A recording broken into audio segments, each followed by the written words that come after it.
They call this America, the land of freedom, justice, and opportunity.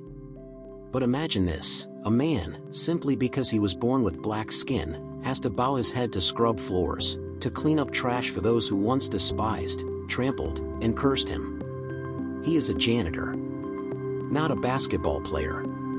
Not a politician. Not a movie star. Just a man holding a broom in his hands. And yet it is he, with his quiet footsteps echoing down the hallway, who makes the entire white community bow their heads in respect. How could this be?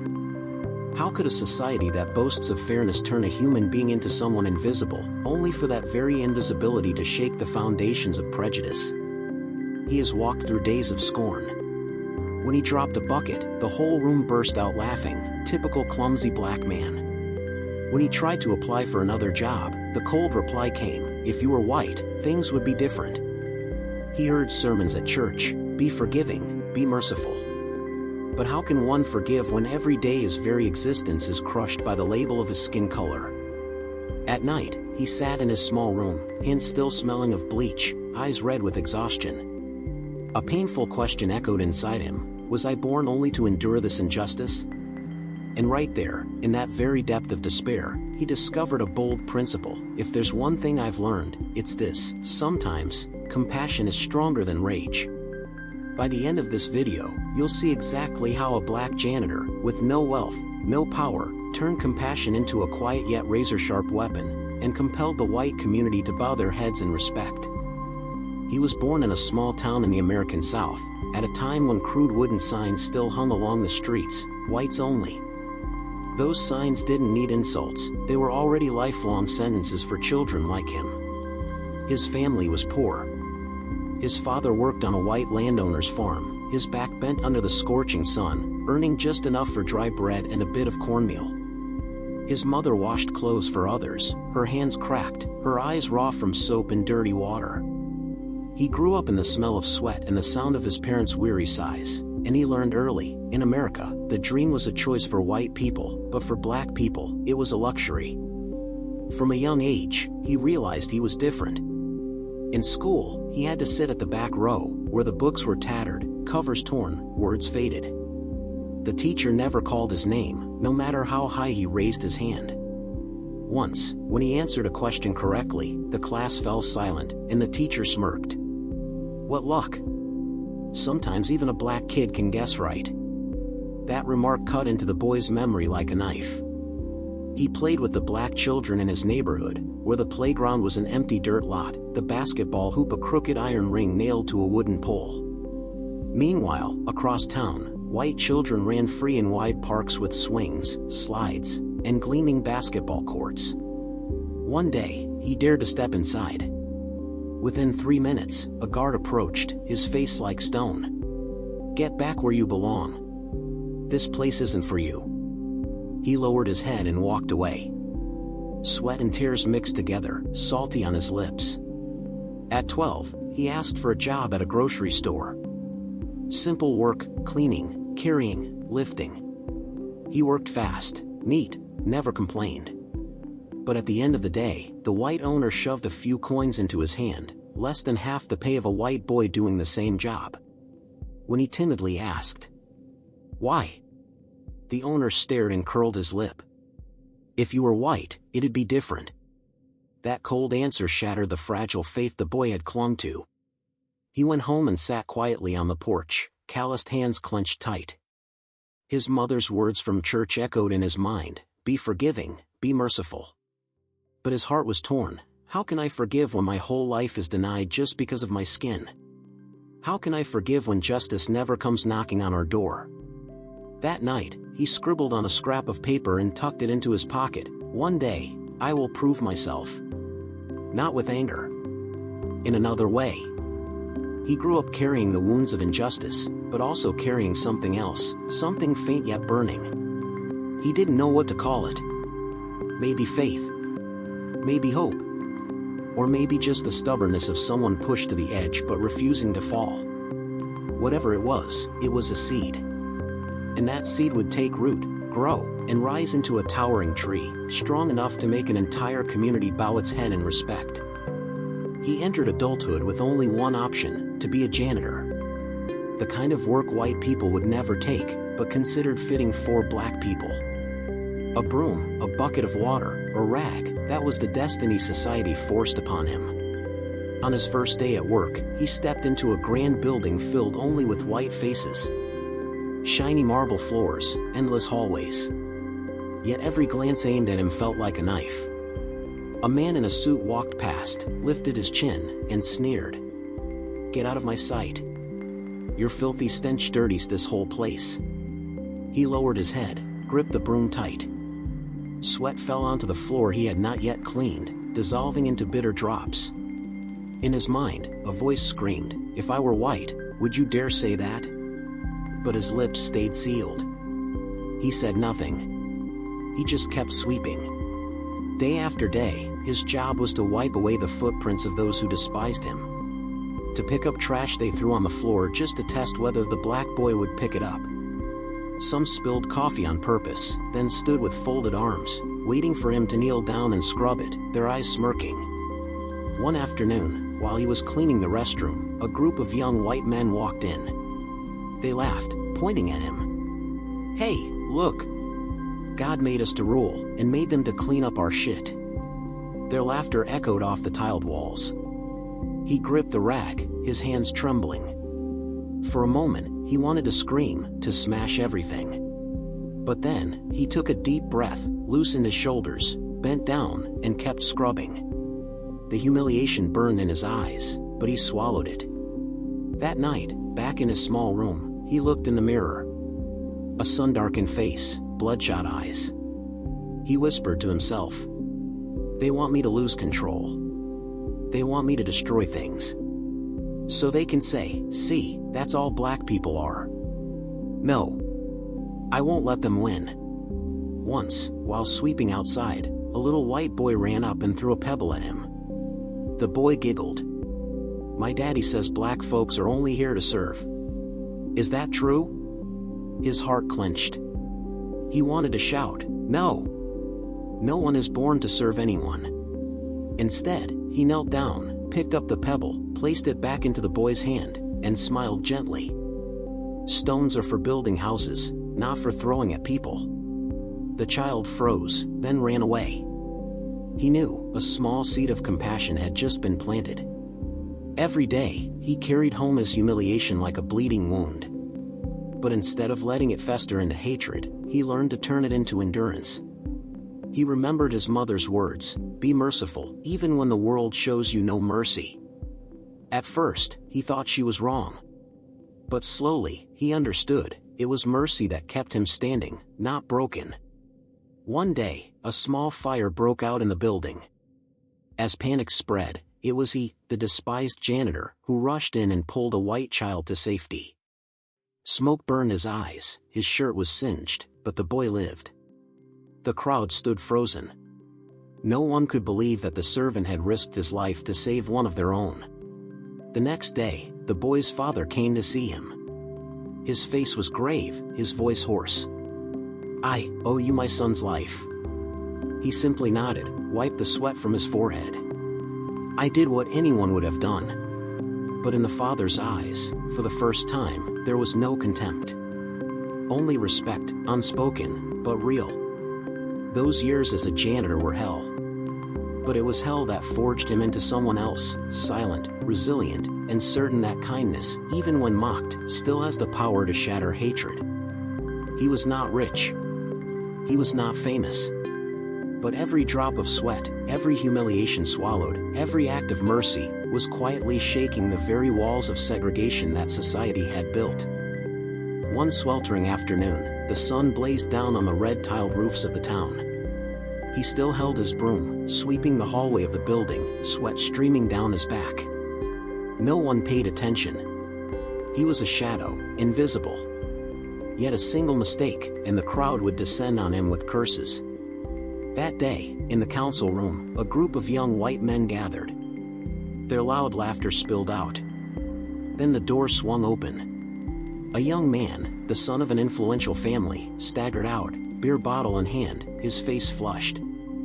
Seeing him bent over scrubbing the floor, he tilted the bottle, letting the liquid splash across the tiles. "Hey, janitor. Clean that up. That's your job, isn't it?"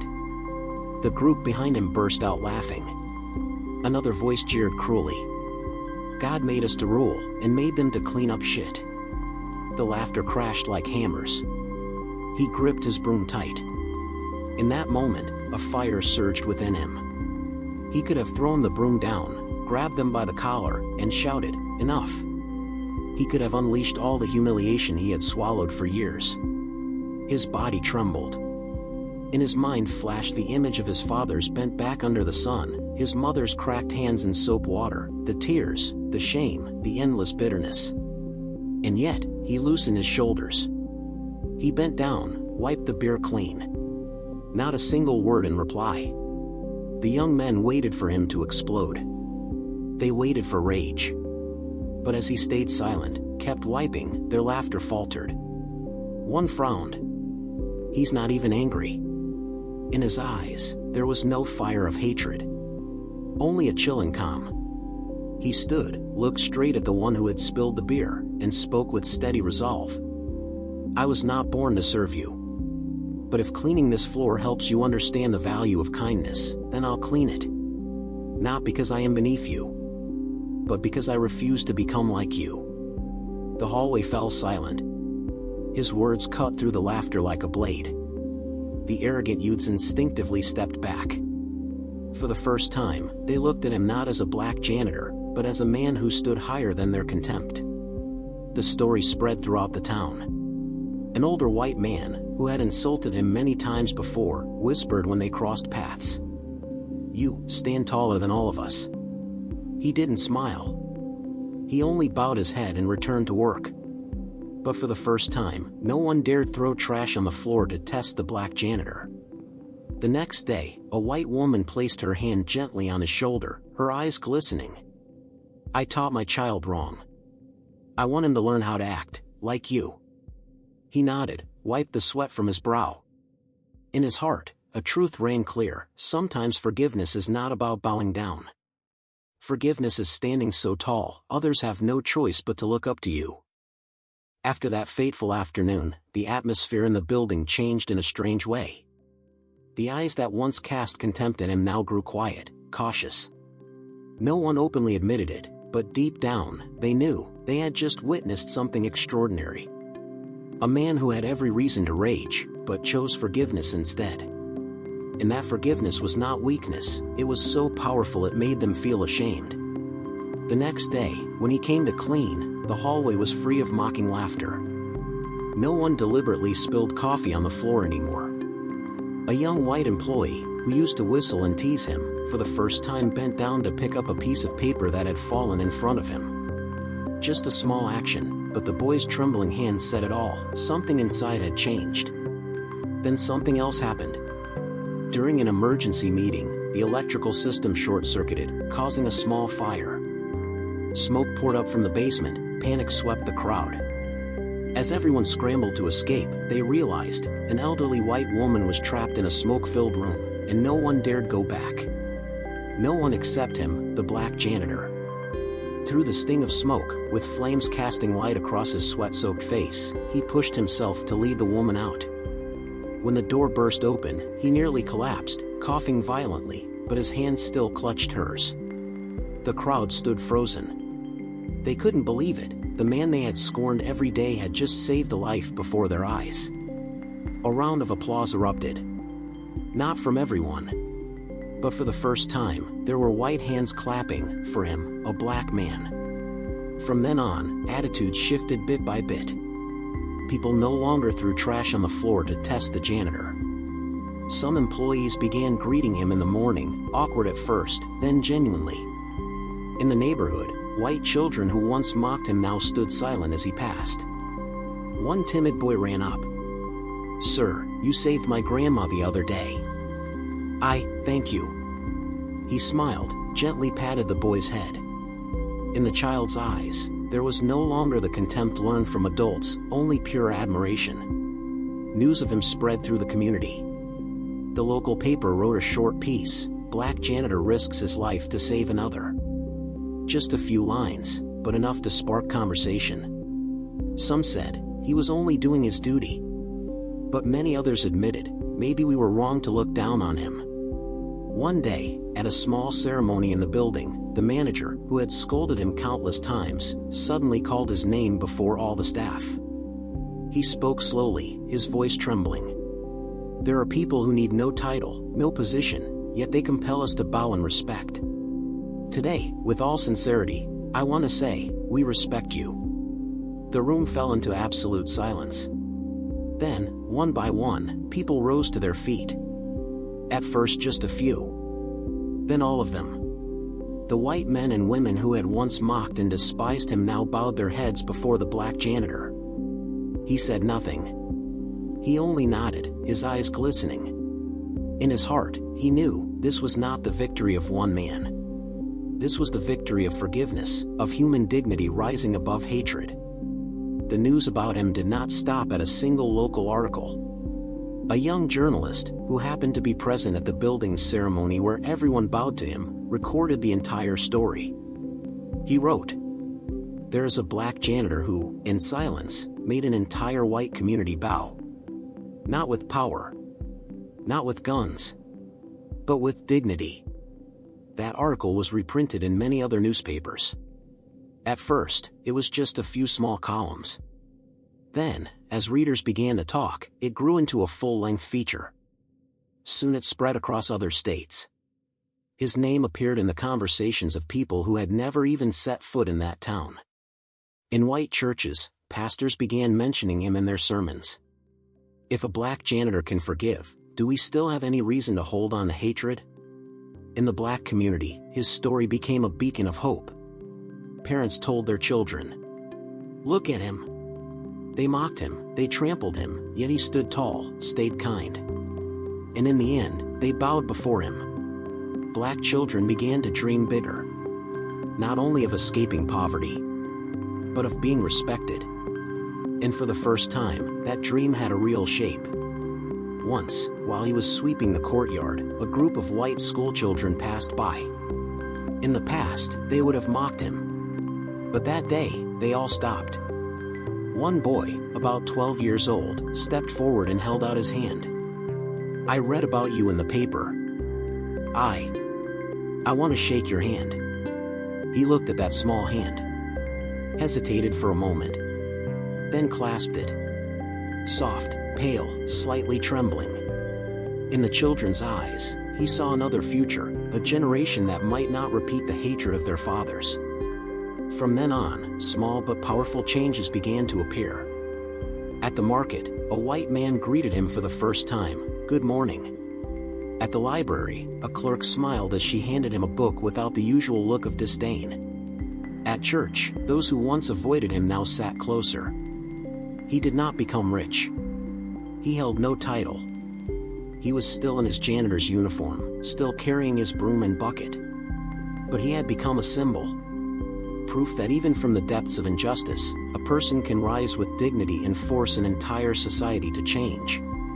Years later, when his hair had turned gray, the story of the janitor who made an entire white community bow was still told. Books were written. Students read about him in class. Pastors quoted him from the pulpit. And in the hearts of black children, he remained a living affirmation: we deserve respect. He grew old in silence. The broom still in his hands, the uniform still worn and faded. But as he walked down the hallways, no one dared look down on him anymore.